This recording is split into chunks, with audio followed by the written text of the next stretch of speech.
this announcement happened, and my wife is currently reading through it. She's on the Butcher's Masquerade for the first time. Okay. And That's but exciting. she's reading. She likes reading physical books, so she's been reading all my hardcovers. And we're at the point where, like, books are supposed to be read and used, and I understand that, but she was like, "I'll buy you new ones, like if she messes them up too much." And I was like, "Don't worry." I was like, "As long as the dust jacket's not messed up, I don't really care." Just crack that spine, don't worry about it. But no. Yeah, see, that's why I can't lend my paperbacks to anybody because it literally looks like a 4-year-old has drug it through a If you playground. borrow a book, you be careful with it. I don't know if I could, like, once I put something in my mind as collectible, at least for me, like I have sentimental value. I don't know how I can. There are certain ones I don't touch. I just want to clarify. Well, and so I can't tell my wife no. So well, there's that. If my wife would read Dungeon Crawler Carl, then I would probably let her have whatever edition she wanted if it were on my shelf. But I'm not holding my breath on that. I'm looking at the Red Rising. There's a couple of different special editions, and like So many. I'm thinking on the special editions, I feel like Kana is here. I feel like for the special editions, like book 1 for the special edition, and then the rest of them, I really like the standard editions, and usually the collectible editions, a lot of times as time goes by, are less valuable than whatever your first edition is. Just depending on, I guess, once it goes into wide distribution, like if it's a popular author and they're getting massive commitments from their publishers, then it doesn't really matter. Like, your later Stephen King stuff that's come out, it's just not collectible. You've got to go back to when an author, no one knew they were good for it to be going up in value as time goes by versus just meaning something to us as readers and people who are invested in the author and their storyline. So, well, yeah, I feel like at a certain point it gets to like mass market kind of production quality, and like once it's produced in that massive of a quantity, like you're just it's holding not it. special. It's not special. Yeah, anymore. it's like ordering The Hobbit off of Amazon now. Like, yeah, you're gonna get The Hobbit, but it's also like, it's not the same. Other than like if you get like a cool leather bound or something like that. Okay. Or yeah, like if somebody does like an Etsy like custom binding, sure, awesome. So I have on the internet found the second casting that I feel as strongly about as who I think should play Dungeon Crawler Carl. And all I have to say, if Walton Goggins isn't Uzi Jesus, I'm out. Like, completely out. There's no other. Vice Principals no is my comfort show. Other right answer to Uzi Jesus other than Walton Goggins. I saw that, and I literally sat back and put my hands on my head, and I was like, clearly this is the right answer. It is obviously the only answer. Okay. As an alternate, Okay. I put forth Jason Monozoukis. If you've ever seen Brooklyn Nine-Nine, yeah, Adrian. Okay. Like, he just has that insane crackhead energy, like, on a normal basis. I feel like he would kind of be playing himself. He's brown and has curly hair. I can accept briefly that, but I think that like Uzi Jesus was supposed to be like the caricature of Jesus. So like anytime you're realizing it's a caricature of Jesus, it's kind of got to be a white guy, because that's the whole funny thing about 100%. like if you're doing something where America's got something so culturally wrong, whitewashing Jesus is one of those things. So I take it back. Have you guys watched The Righteous Gemstones? Oh yes, baby Billy, yes. baby Billy. Yeah. Mama told me not to. I did anyway. Yeah, And look, I'm not, yeah, I know some of you are more enthusiastic about the heavy sacrilege, versus, but I still found that show incredibly funny. And No, Walton as Goggins, someone Walton Goggins hilarious. was just I mean, he top was a tier. prize in that. He does so well. I And liked top tier. everything the man's been in. Everything the man's been in. Again, Vice Principals is my comfort show. It's I don't give funny. a fuck about It's- these ducks. Don't get us kicked off. You every week you do something, and I get a message from TikTok. I'm on like a list now. So I have not vaped once this entire time. yet there's the 90s Yet. young. It's in the young. other room. I have taken away the temptation. Okay, Oh, hold on, you're about to hear dogs bark. I didn't hear dogs bark. Nope. All right, real quick. I'm since in the spirit of our romantasy swing. I know nothing about Fourth Wing, and I'm gonna say this, but I saw this as book news. Okay, there has been some casting hints that have been made apparently by both the author and Michael B. Jordan, and I wanted to get y'all's perspective if y'all have the guide up for Violet. Where was it? The casting. Did I actually put that in there, or did I delete it? You Yeah, you did. did. I don't have it with me though. The likelihood, like, Yeah. Okay. Emilio. I just feel like as far as casting Zachariah. goes, they're never gonna get Zayden right, so it's just gonna flop no matter what. Yeah, Well, so yeah. Josh Heuston, Josh Houston. Yeah. I don't know. Do y'all know who that is? I do. yes. He's in Dune Prophecy, and he's in some other Oh, stuff. So, okay. yeah, so the thing about that is that casting news came out, and at the same time that casting news came out, they were talking about the show Off Campus Season 2, Okay. and he's in that first season, and they said that he's not back for the second season because of scheduling issues, Oh. and they are currently in production for Fourth Wing, so a lot of people haven't thought that he's in it already. They just don't know it's who. And they asked him on a radio show or something like that, and he like smiled, because they were hinting at it. So What was his name? Josh Houston. Yeah. Yeah, hold on. I'm gonna go Google. I'll be right back. A lot of people in the community that follow Fourth Wing have him fan casted as a character named Bodhi, which is a relative of Zayden. So it's kind of like, Yeah, I see him. I just Googled. I see him as Bodhi. I do not see him as Zayden. No, he's not Zayden enough. I don't think he's tall enough either. And she's mentioned that she wants the height difference to be. It's gonna be impossible to cast him to make me happy.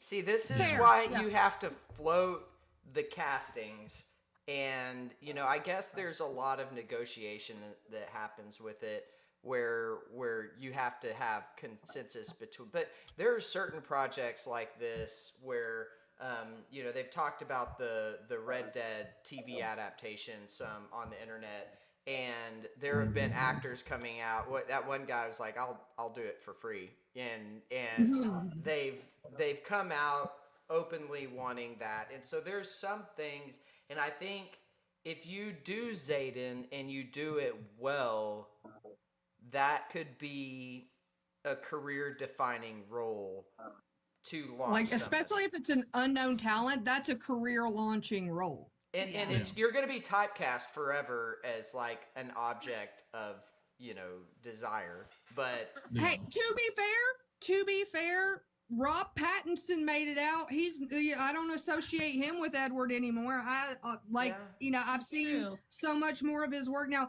Also, look at Daniel Radcliffe. That dude went way left field. yeah. Like, I mean, he's not Harry way Potter left. anymore. I mean, he's pretty ripped. No. So he got bigger, but so did Spider-Man. But I don't know. I put this in here for you guys because I knew y'all would have opinions, and I'm trying to. I'm dipping my toe into the idea of surrounding myself with more romantasy. And I will tell you, Rachel Gillig is largely the reason, because so far She's a good one to get into it with. she's so far I've You need to read her other books. So that duology is amazing. You need to read these. It's gonna be It's really good. It's so good. I don't know how this book is going to finish, okay? But I picture myself as an agent or as an editor, and I read the first 100 pages of this novel, like where we're at. And I just can't imagine the look on their faces as they get to the end of the first 100 pages and are just like, this is incredible work. Very, very good. And I'll get into why. Shortly. Speaking on that, I just watched a recent interview with Jay Kristoff, the author of Empire of Vampire. And he talked about how he pitched his new series, which he's working on right now, when Vampire released, because of how much his publisher loved him with that book. Because he said you're never as popular with your publisher as when your first book's doing well, you know? Right. And so he's like, hey, I have this idea for this series, and then they greenlit it anyway back then, regardless of how his series did with the trilogy, you know what I mean? And that's something that, you know, so many authors find once they get over all the hurdles, they get an agent, an acquiring editor picks up a manuscript, and their first book doesn't sell well. And that's some 70% of first manuscripts. Like, you get through all of the hurdles, and then the sales aren't there, and that's pretty much the end of your trad published author career unless you have a comeback on the indie side. So I think that they looked at this and they felt great about it. And also, I have a small bit to add here, if I can. Every time I do this, it says start show over on the left, and it messes up. I found something on the internet. Rachel Gillig is doing a tour, and she's Say less. Oh, there you coming to Austin. Yeah, she's coming to Seattle. She is coming to Seattle. Seattle's in close-ish September. to me. She's coming to Austin, Texas, which is very close to me, in September as well. So she's going to L.A., New Jersey, Ohio. She skips most of the South. I don't think she goes to Florida, Tennessee, Pennsylvania, North Carolina. It's really kind of an odd St. Louis, Missouri, New York. It's kind of an odd tour. And those seem like blue cities to me. A little bit. Oh, I was hoping she would come to Atlanta. I don't know. She skipped the whole South. I noted that, and she's going to North Carolina, and that's the northern part of the South, maybe in Tennessee. But Tennessee would probably be the closest to you, but probably too far away to make the trip. But I wanted to put this out, and also note that she is visually striking as well as such a great author. So my wife won't watch TV shows unless she likes the female main character as well, aesthetically. And so this is a full recommend from me. So I'm pleased to name myself a fan at this point. So if you can make it, that is her tour dates, and I am going to consider a trip to Austin in September. I don't know if I'll be able to make it. But if I was going to go see someone, she's going to, looks like mostly indie bookstores as well. There's a few Barnes and Nobles, but the one in Austin is a well-known indie bookstore that I'm aware of. And so, yeah, I'm a frequent visitor of Third Books on Third. So, is that where she's going in Seattle? Yeah, and Seattle's only with good traffic, it's 30 minutes. With horrible traffic, it's 45 minutes to an hour. Yeah, you're If I very was that close. close, I'd definitely go. Yeah, you're very close. Very close. Okay, so after that, we're jumping into Night in the Moth. If anyone didn't know, I like this book. And I like to start with the story question because that's the most important thing that you ask yourself when a book. Who is the main character? What do they want? Why do they want it? And what is preventing them from getting it? And with Catabasis, I'm still not able to answer that question fully. And in the first 100 pages, it is pretty clear to me who the protagonist is, who the implied antagonist is. I feel like we might be in a pre-story setting. So some stories have a pre-story that launches the main story. And I feel like we are in a pre-story antagonist phase of this book. If you've read further, don't tell me, but this is my projection based on where we're at. But let's go with that. What do you guys think? What does she want? Why can't she have it? I think that she wants to know who she is without being a diviner, but she's not really sure how to do that because, again, she was taken there as a child, and for 10 years, that's all she's known.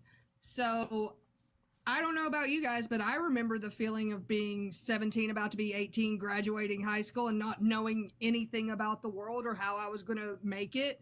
So I think for me, that's kind of what I'm seeing is she wants to live a life. She just doesn't know who she is or what life she wants. So this is like a dark fantasy Ariel. Yeah. Yes. 100%. Yeah. I could not have said it better.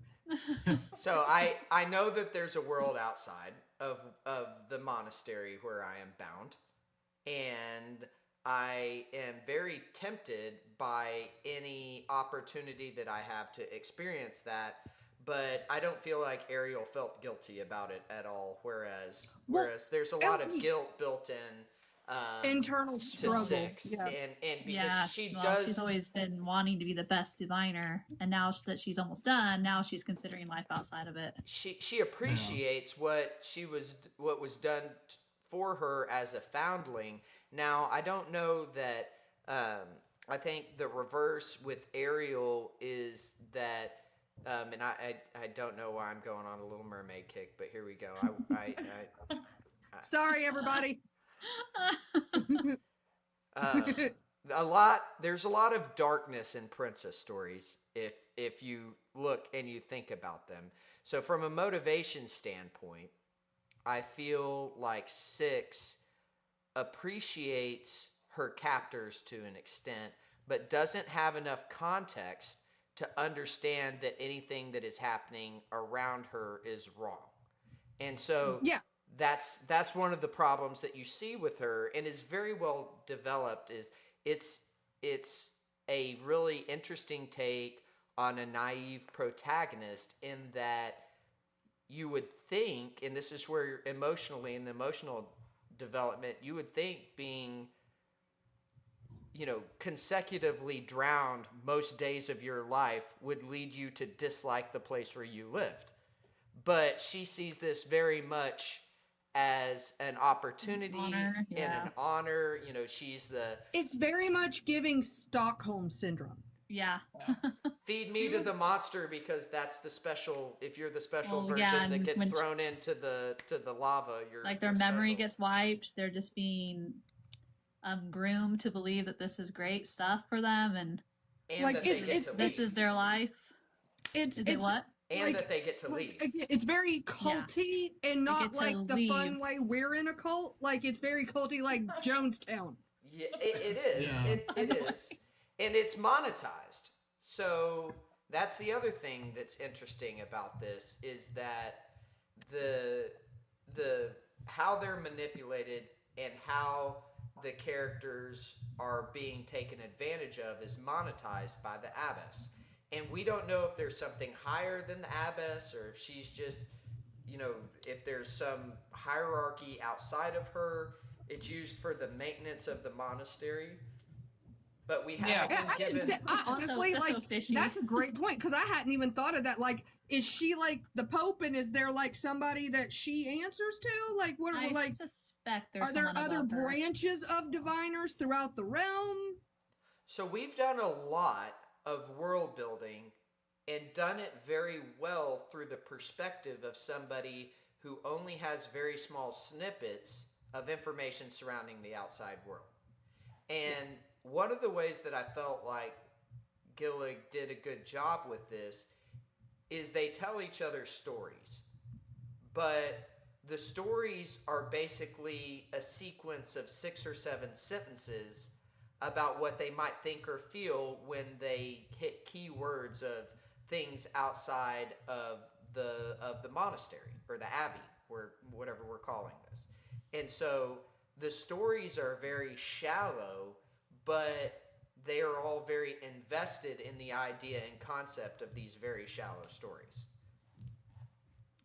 Well, I mean, if you didn't honestly, like if you didn't know anything about the world, if you had been in seclusion for that duration of time, like any new thought or any new feeling, any new experience is going to be life altering, world changing, because you literally have nothing except your routine. And when your routine doesn't change and you're being drowned every day for the same purpose, like your schedule is rigid, your life is very rigid. So those stories are crumbs of hope, crumbs of a life outside, crumbs of that feeling of not being used for this one thing. So, yeah, go ahead, Dylan. I was gonna say that's even true to real life because I have 2 experiences in my life of dealing with people who, like for example, my uncle, for all of high school, or all of middle school and high school, he was homeschooled, and it was very like religious homeschooling as opposed to just like homeschooling. So he was taught the world's a certain way. This is how people act, et cetera, et cetera. And then he had a child very young and very quickly realized, oh, well, that's not how the world is, right? And so it kind of shatters that whole, like, this is what I've been told. And in another extent, there was a guy that I served with when I was in the military. He was homeschooled his whole life. He was only ever allowed to watch black and white TV shows, black and white movies, all that stuff. When we got out of boot camp, we took him to the movie theater for the first time in his whole life. And the first movie he ever saw as an adult for the first time ever was Avatar. And it shattered his reality. You know what I mean? I can't imagine that. Y'all picked a hell of a start there. Just from you couldn't have done like a cartoon first. It was the movie that was out. It was a good choice. Oh, sure, visually striking, but yeah, you know, I guess I'm gonna make a really dumb analogy here. If you were alive when the Nintendo 64 came out and played Ocarina of Time after having nothing but SNES games, I tell younger people like Kana, like I see all you guys nodding your heads. I'm Like, like, oh, well, yeah. you don't, it's hard for you to understand how big of a change to gaming that was. And everybody today will never experience a jump in what we knew to be possible in video games to what became possible whenever the Nintendo 64 came out. That was the biggest technology jump that I can think of. And so it has nothing to do with this book, but it was a little bit similar in it's like a jarring experience. A jarring, just like your eyes open. Oh my gosh! Like this is new. This is so new. Okay, so I have a plot hole to ask about. Okay, because I can't be all positive. For living in a super strict world where you get drowned every day and you're not allowed to take your cover off of your eyes and your veil off and all of that. Shroud, that's what they call it. Nobody's really checking on these girls. Like, they can do whatever they want to. Like, I haven't, like, who's told anybody no at any point? Like, if they wanted to leave and walk off, what would happen?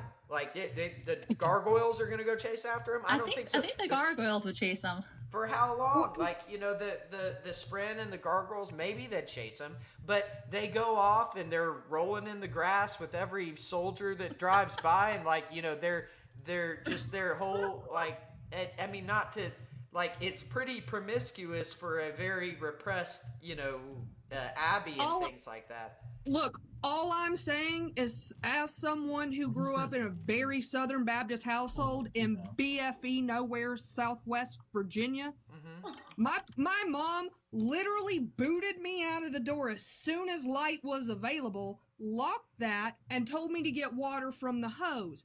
I had to be back at dinner time. Between that time period, she had no idea where I was. Cell phones didn't exist. I could have been in a trunk somewhere headed across state lines. She wouldn't have known.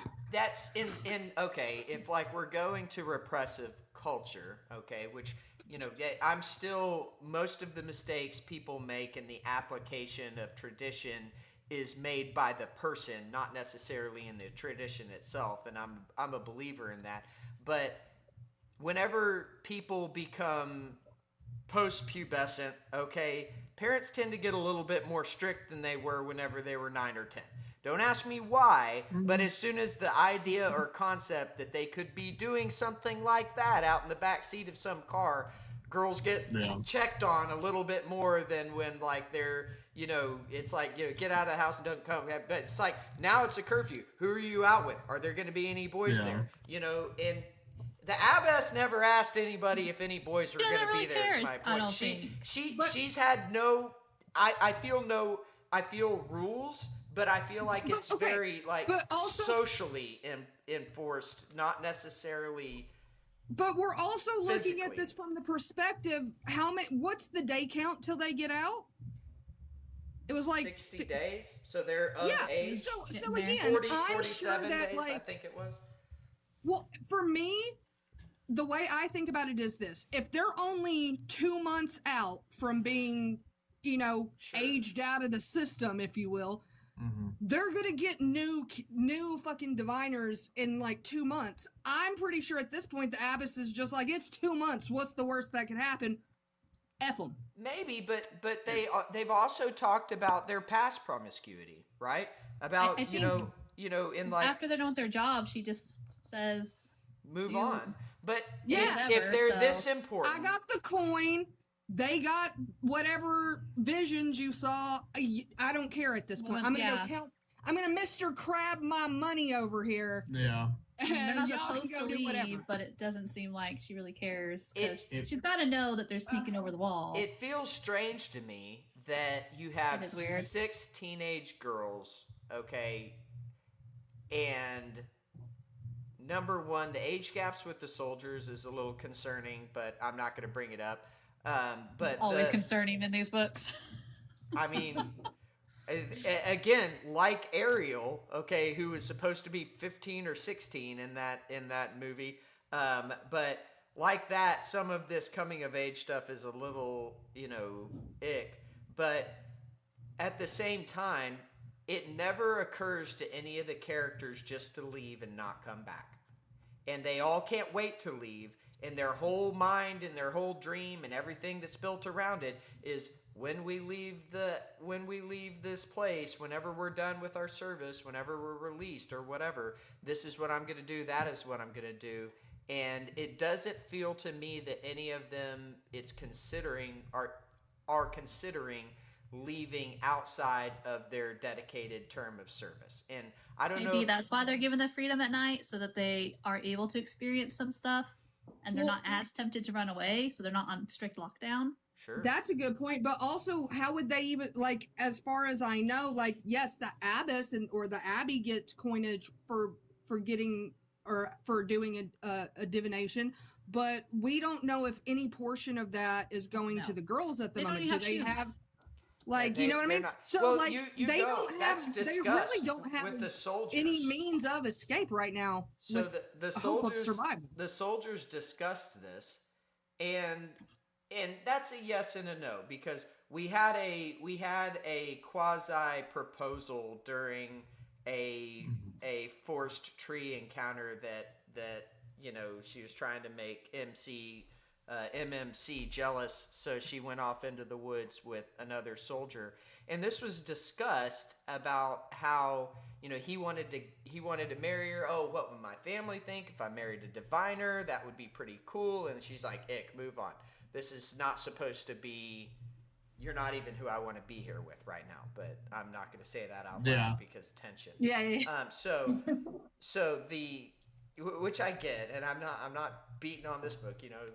I like it, but I feel like that's a plot hole, and so maybe we'll come back to that. It reminded me a lot of there's a movie from 2007 that I saw a few years back it's called Virgin Territory, and it's about Hayden Christensen plays like a soldier that's trying to escape from like the plague at the time, and he acts as he's like deaf and mute, and he finds himself into a convent of a bunch of nuns, and they act all the same way with him. Like, sure. I remember they're not being watched, and they get a little promiscuous. Yeah, so I it's think kind of I like remember seeing a preview for that. It reminded me of that because I was like, oh, like they're all at the point where and especially with the concept of that they're leaving. I think it's more so like we're trying to figure it out and all that. But when you talk about like how she's trying to make him jealous, I do think it's interesting that she was even trying to do that with the fact, because I think he as a character like challenges her because of how much she believes, right? And then he's just like, eh. Yeah. I don't know if it's jealous. She wants to make him jealous, but just wants to impress him and show that she's more than just a good girl diviner. And look what I can do. I'm feeling a lot of spite from her right now. Yeah. Like, you know what I mean? I think that your Chrissy is probably. I don't know that she wants to impress him, but she's trying to disprove him. Where she's. You said that I'm naive. You said that I don't know anything of the world, and I'll snatch one of your buddies up in a heartbeat and show you just how much I know about the world. But then realizes how gross it is once she actually gets there. And when they introduce him though, like by name, and he's talking about his belief, it points out a very obvious thing that he's like, it's kind of convenient how all the stuff you talk about is very easy to see in the world. You know what I mean? Like all the omens. He's like, it's all stuff that's just really convenient for you to find everywhere. Sure. Yeah, and that's a little bit in the world building. Whenever you see people haggling based off of faux omens, like where they're looking at it, seeing an omen, but it's a pretty mundane object, and things that you see around like that. So going back to some of the elements that we're talking about, how she builds the world. So we're through 100 pages, and it is impressive to me that there has only been one world building speech. And so like you have your world building speeches that happen in almost every fantasy book, mine included, where you're trying to give somebody enough context early in the book to relate to the things that you're referring to.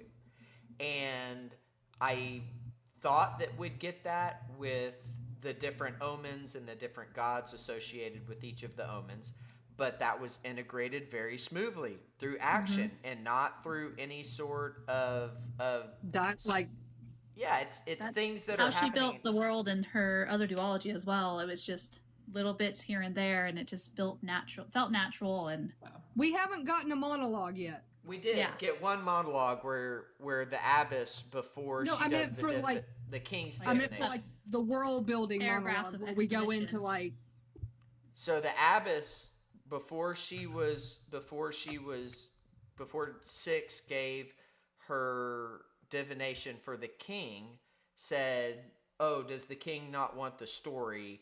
And the king's like, "No, I want to do it like everybody else did it. I want the full experience." And so we do get one world building chunk of exposition from her in that moment.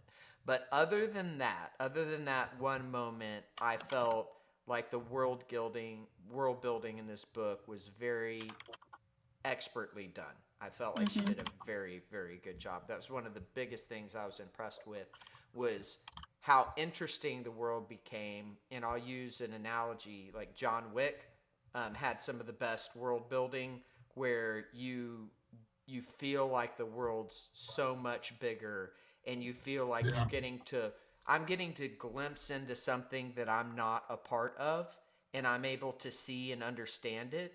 And the questions in my mind are a function of mystery, not of confusion.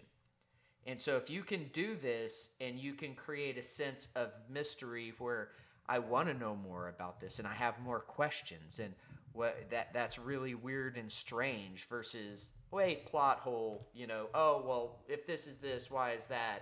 And sometimes you feel that for a little while until you have, they call it, your fantasy readers have to have the most patience with a book, because whenever you're starting with a brand new world, you don't get to draw all the things that you're supposed to know about it from your own experience. It has to be taught to you in the book. But I felt a sense of mystery as I went through this first 100 pages, and not a sense of confusion. And again, very, very well done.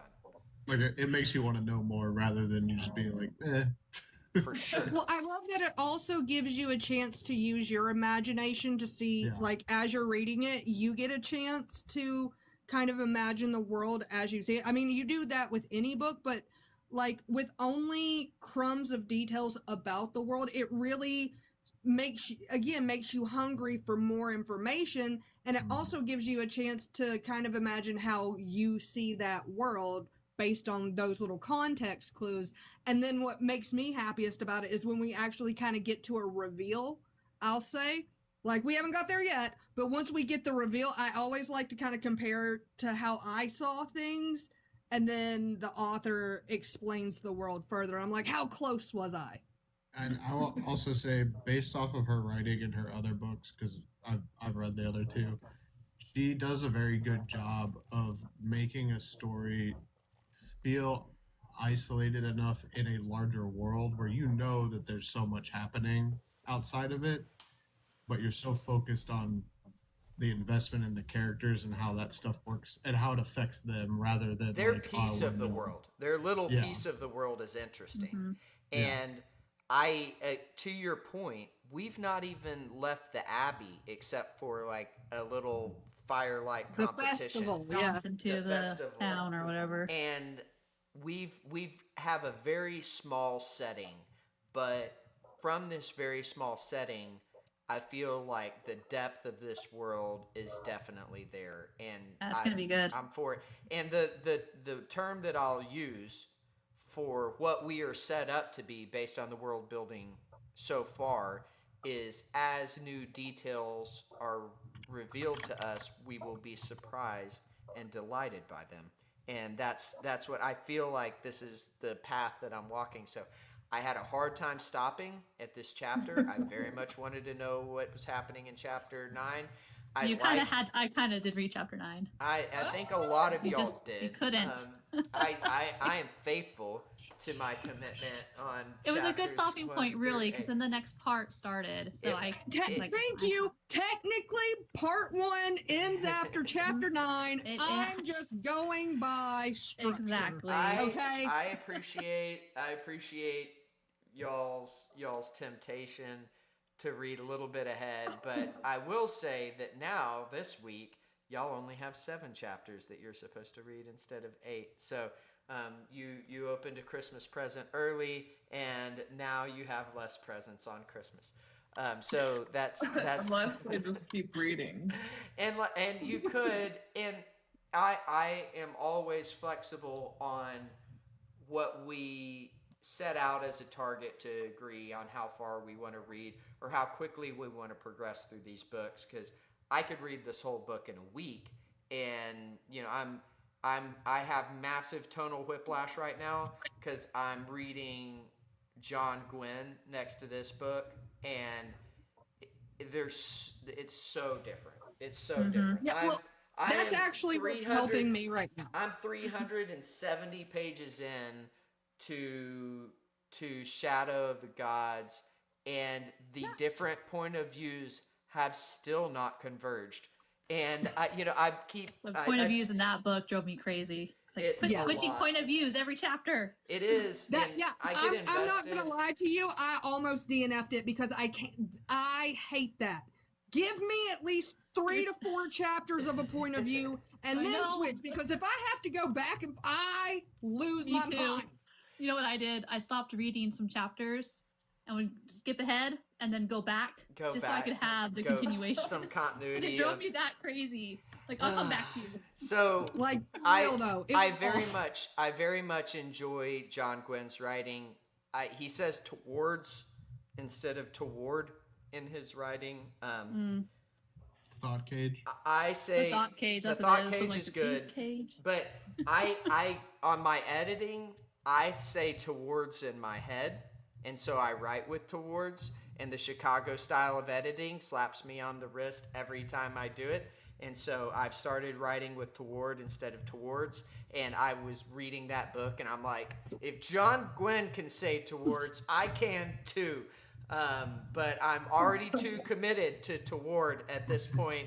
So now I'm a toward guy instead of towards. Funny the little things that stand out. I was very put out by his ability to write with toward whenever my editing software underlines towards as a violation of Chicago style of editing. But that's neither here nor there. It's attributed to his voice. So world building integration is good. The romance language, with this is also good. I've enjoyed it. I like romantic tension. I don't want to know what homie's got under his belt, but I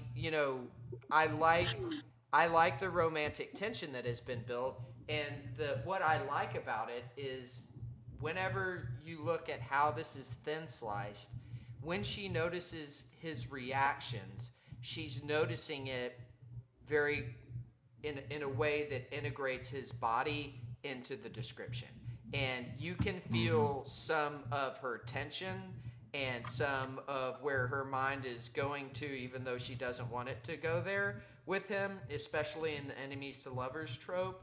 I felt like this was very well done in how each of the characters were presented, especially the king, because the whole time you can tell who she was attracted to and who she wasn't attracted to because she described them differently.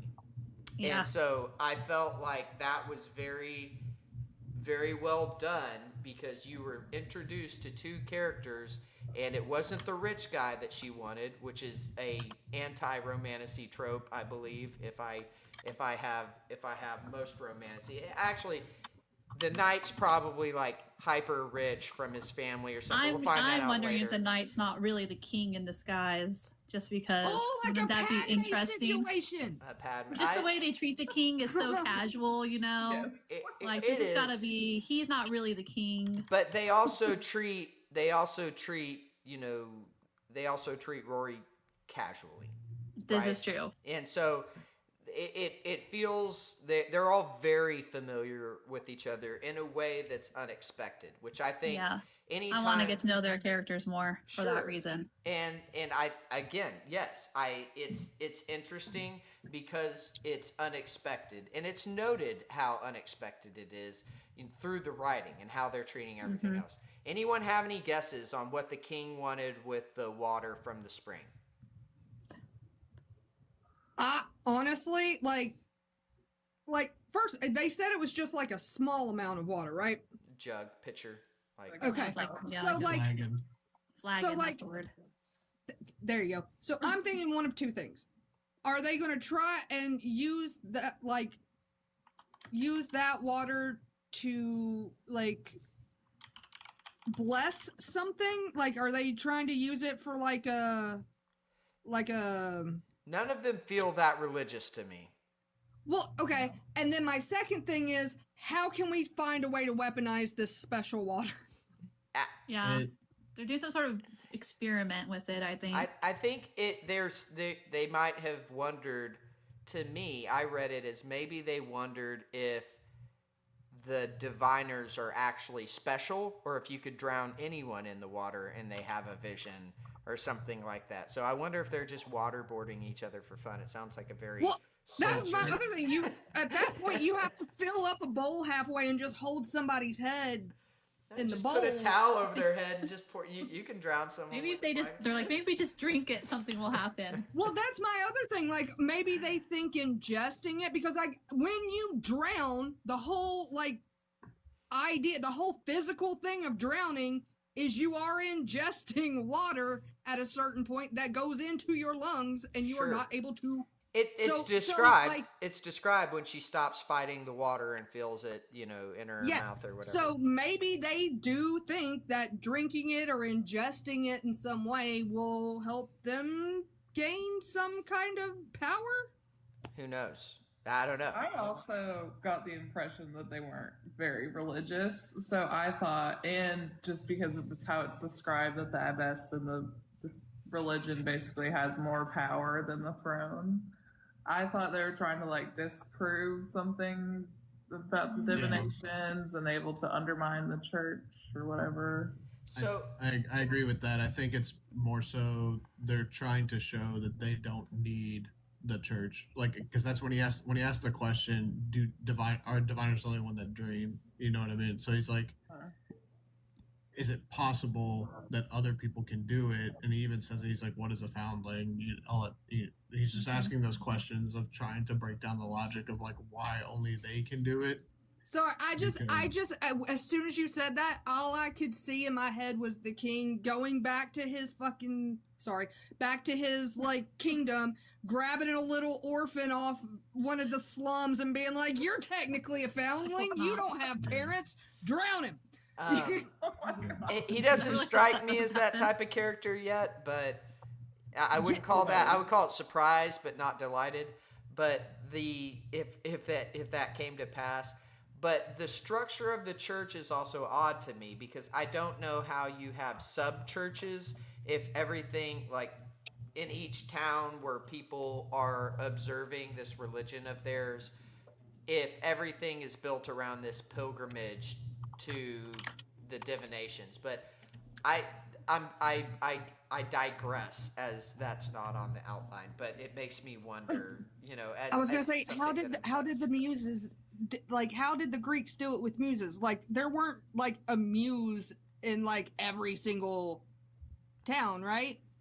Sure, but you had a pretty wide pantheon in Greek mythology, where there's, I believe, 6 gods here. 6, is that right? Yeah, 6, including the Moth. So you have a pantheon of gods and people praying to them. So maybe they have temples to each of the gods in any of the cities. It's something that I'm interested in seeing, but it would seem like the abbess was in charge of all of this, because she's at the place where you get to actually speak with or interact with the gods in some way, because of the special properties of the spring that's there. So okay, Spren, gargoyles, the abbey. We've got kind of a mystery thing going on. So the gargoyles are Spren. That's been established. The gargoyles are Spren. If you've read ahead a chapter, you probably know whether or not the gargoyles are bad guys or good guys. But if you had stopped at chapter 8, then we would still be wondering whether or not the abbess has it set up to where the gargoyles in some way consume the diviners or absorb, or something happens where the deal is cut with those specific Spren to keep them working at the abbey, whereas it seems like all other Spren are forces of nature and uncontrollable. Thoughts, or y'all aren't able to add because you read ahead? Kanan, I think the gargoyles are quiet. still mostly a mystery. No, I actually had a remarkable level of self-control. I know, it's not like me. It's not. It's not. I'm probably gonna go read the next 8 chapters like right after this. So. It's all hang up. And I'm open. Is there another section break in this book that I'm unaware of? I haven't. Hold on. Let me pull it up on my Kindle because it shows the. If it breaks sections down, I am down with walking to where there's a logical endpoint. Yes. Okay. So the next section is called the Sect, and it goes from chapter 10 to chapter 14. Well, you have to go further than that. Yeah. Yeah. So then after that is That's 6 the Fervent chapters. Peaks, which goes to chapter 20. So So that's 10 chapters. 11 if you're 11. on pace. 11. But That's doable I'm for not me. scared of 11 I could do that, chapters. Okay, so for next week, we will get through the Fervent Peaks if everybody else is amenable to that. Yes. Okay, I will say this. So we are on like the first 100 page. The end of chapter 20 ends on 245. So How long is this book? I burned through 100 pages fairly quickly and was I'm not. I could have read the whole book in one day. I'm not scared of this book. If you No. told me that on Calabasas, I'd have been like, I can't do it. I've got to wash my hair. There's a food in the oven. I don't know that, and I feel like we need to add on our book club TBR. I need to say nice things about R.F. Kuang, and I need to say it on publicly. Because you're not supposed to trash other authors. It's like a no. I'm going to tell the you're truth. trashing the book, not the author. I've said multiple and times. you've complimented her as an author. I know that she's good, but I feel like I need to support another one of her books.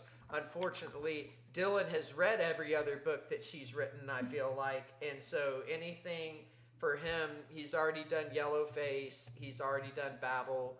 I think she's releasing another one soon. I'm not sure. Taipei Story. Taipei Story. Maybe we'll do Taipei Story when it comes out, and I will do some very positive reviews as long as she impresses me. She gives me another dud. I can't help it. I got to tell the truth. All right, and I'm trying to be nice about it. I will say, like, out of her books, like, Poppy War was great. I mean, I did enjoy Yellowface, but like, and Babel was good. But Babel, I went into Babel knowing that like this was going to be for a certain audience, Sure. right? And then Calabasas, I was like, huh.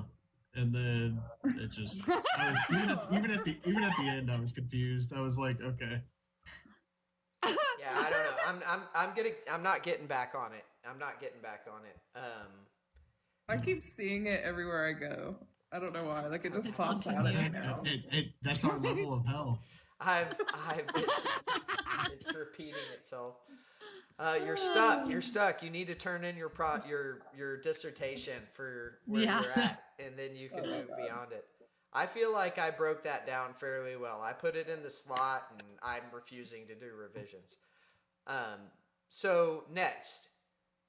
Okay, gargoyles. Did we finish on that? Does anyone have else? Like, there's a mystery going on with this Abbey of what's happening with the girls and. I suspect that whatever is happening to the girls, the gargoyles are somehow involved in doing it, cleaning it up, and I think her friendship with this gargoyle that calls everyone Bartholomew, like, is somehow gonna give her Be a information on catalyst? what's happening. He's 'Cause already they're kind of stepped out. Bartholomew did say that He stepped outside of Abbas his had- lane where he wanted Yeah. to say more, and Yeah, he was he's- close to it.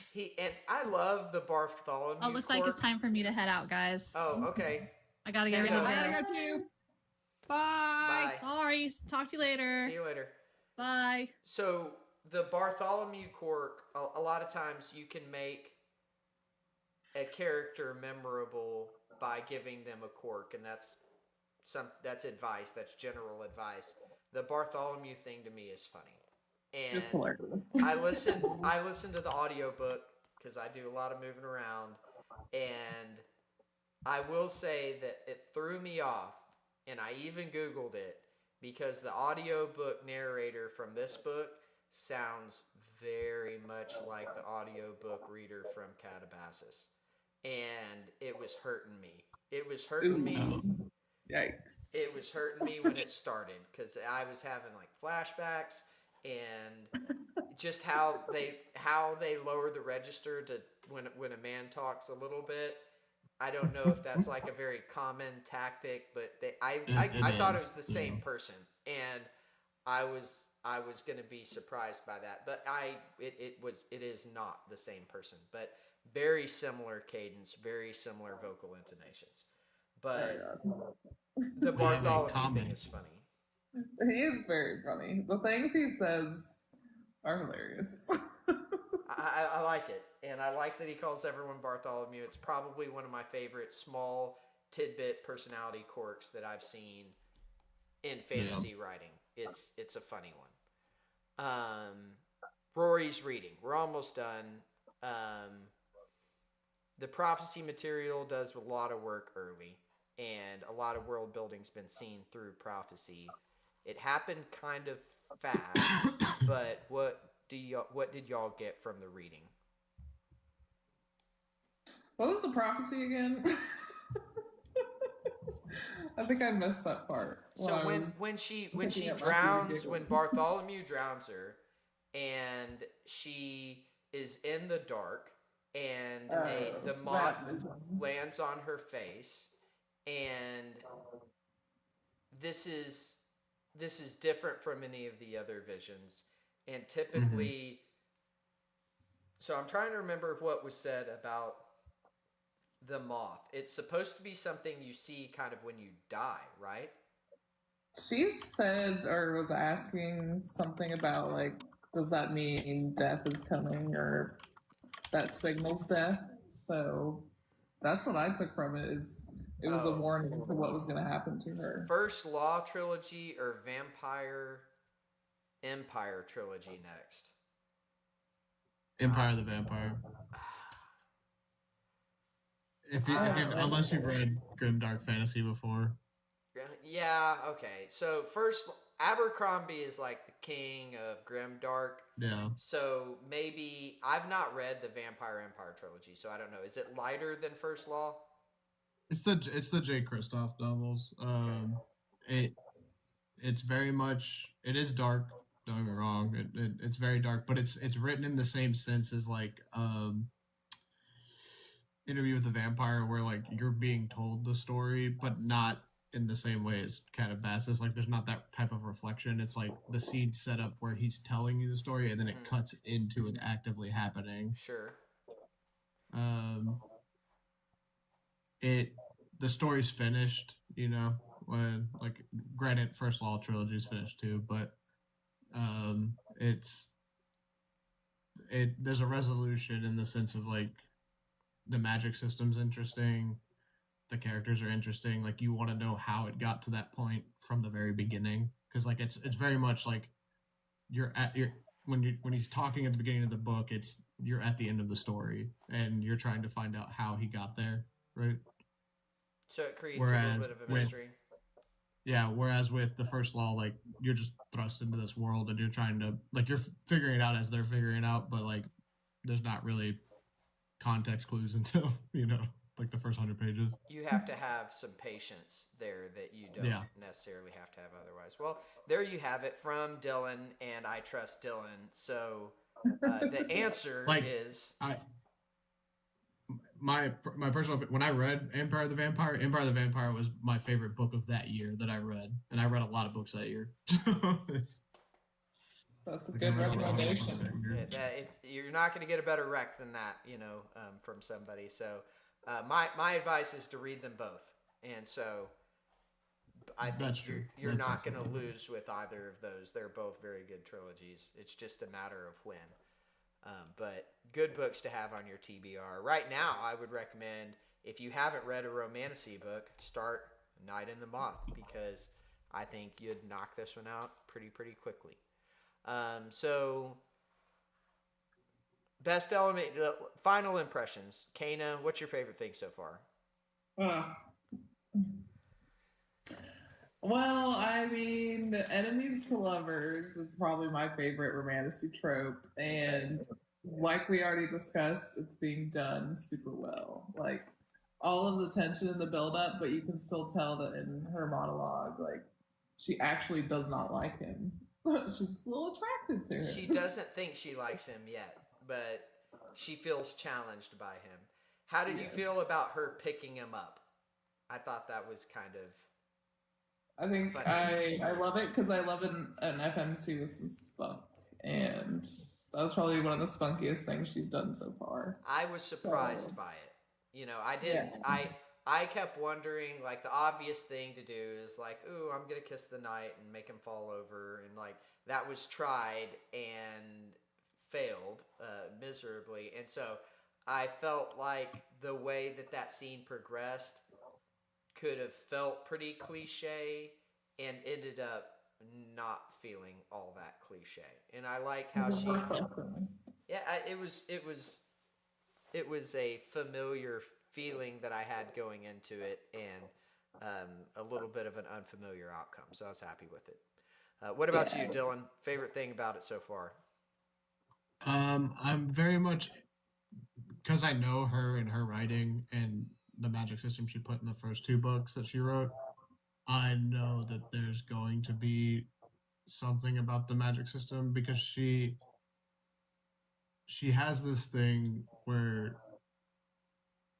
it takes from I don't know if you've ever seen it, but my favorite anime of all time is Full Metal Alchemist, where it's, yeah, there are these wonderful abilities that people have, but there's cost, like it's equivalent exchange, or there is a cost to you using said magic, right? And I've always liked that in writing. I've always liked that in fantasy in general. So like anytime, like she did in her first 2 books, and I've already been told that like it's similar, but it's different but similar, like in the sense of like there is a cost.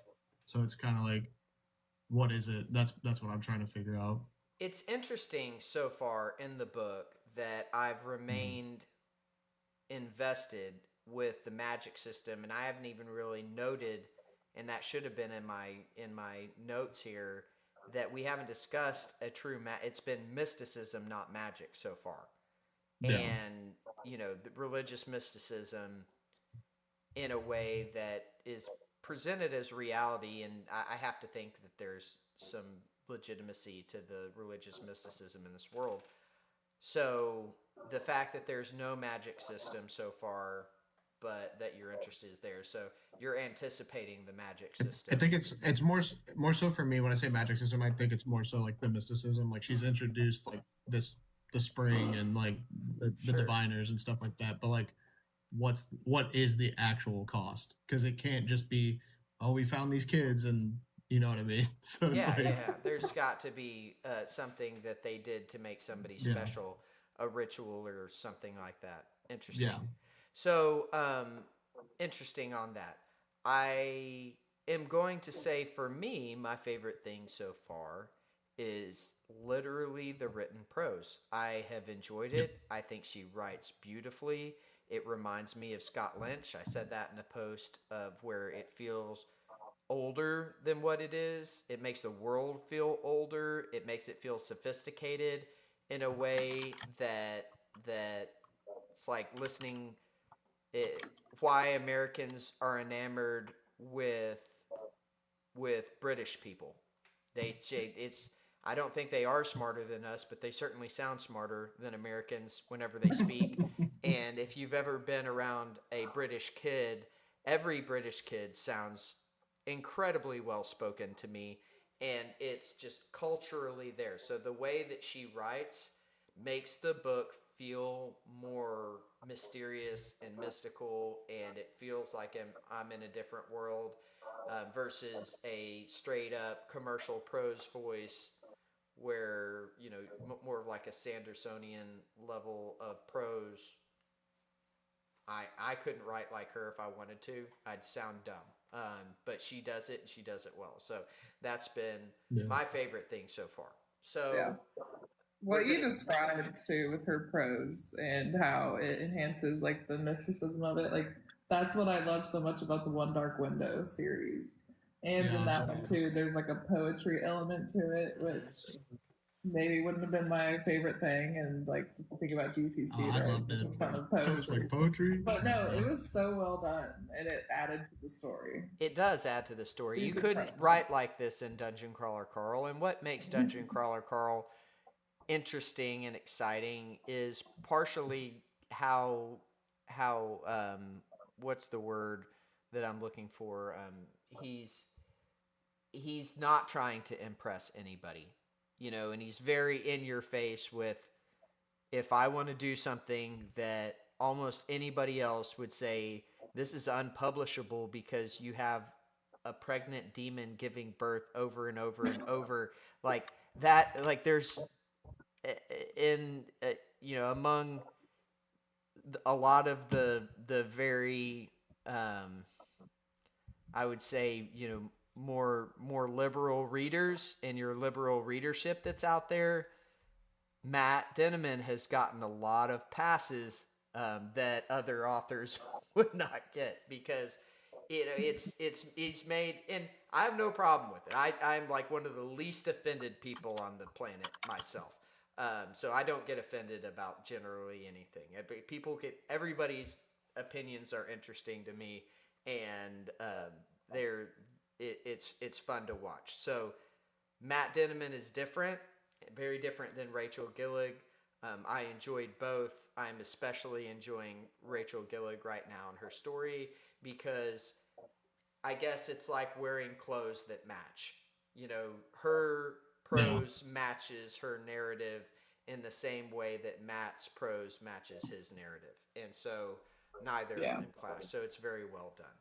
All right. So if you guys don't have anything else, I think that wraps up today's talk. Sweet. All right. I'm so happy you're in your romantasy era. we haven't. We're early in the book, so I could turn on this book. We'll get there. I can turn on this book, and if it gets too spicy, I might, depending on how it's presented, right? And so you know, I don't like it when men are too objectified by their body parts, Kana. You know, I get very upset. Really? So it was funny. I saw a romantasy post about that, like where a woman was complaining.